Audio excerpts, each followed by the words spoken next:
All right, we're going to go ahead and look at concept 16 all at once here. So for this one here, I need to undo things. I need to deal with this guy here. But in order to deal with its exponent, I really need to move the 10 first. So since this is addition, I'm going to do the opposite to undo it,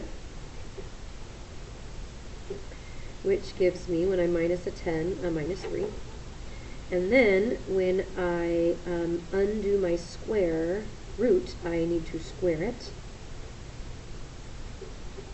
And when I multiply this out, and by multiply it out, I mean x minus 3 times x minus 3.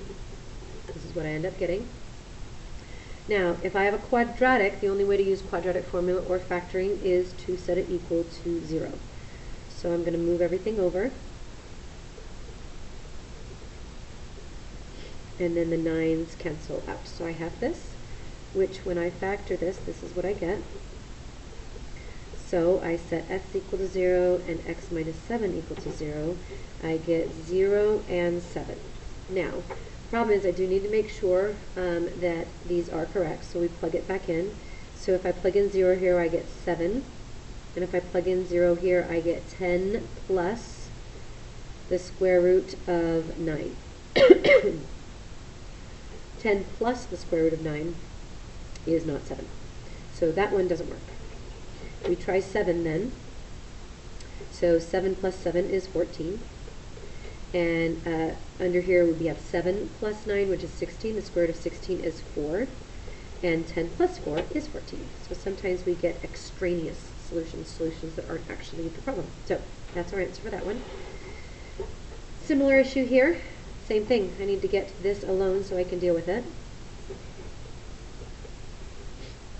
When I do that, I end up getting a 2. I want to undo the cube root. Cubing will accomplish that.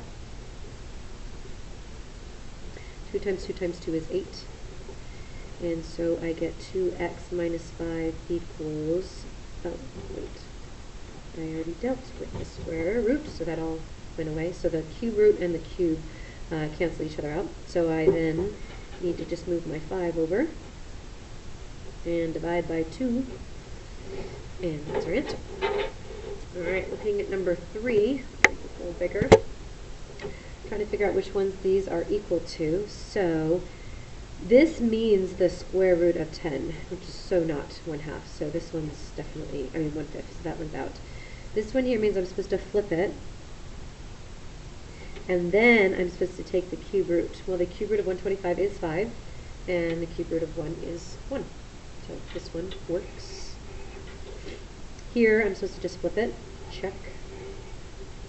Here, I'm supposed to square root 32. Not check.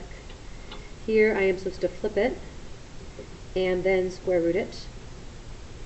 So, check. That one works. Let's look at number 4.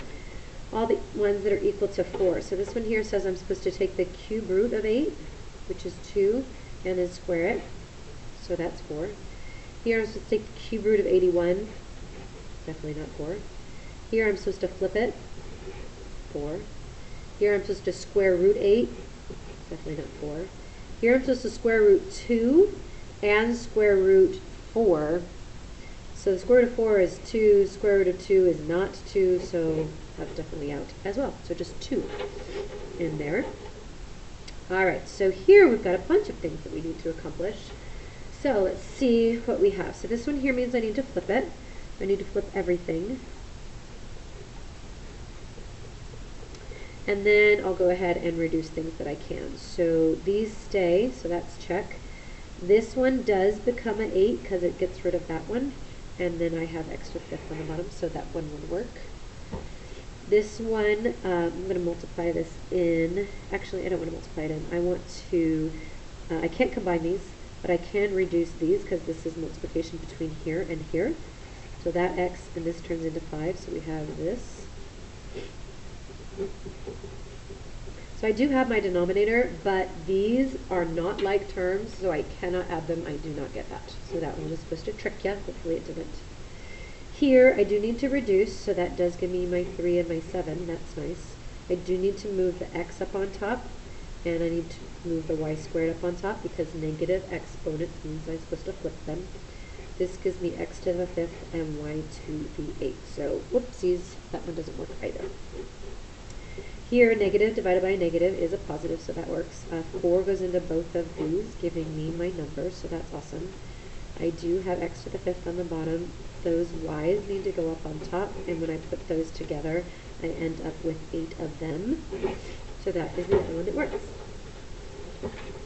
Alright, what does a 0 do? It makes the whole thing into 1, so that just goes. This one flips it, so I'm going to flip everything first.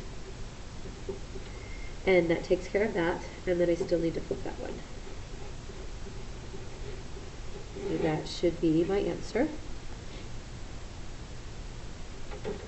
And, uh-oh. Wait, I didn't flip it. Why didn't I flip it?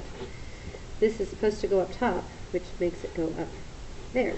Now I flipped it. There we go. So that is the answer.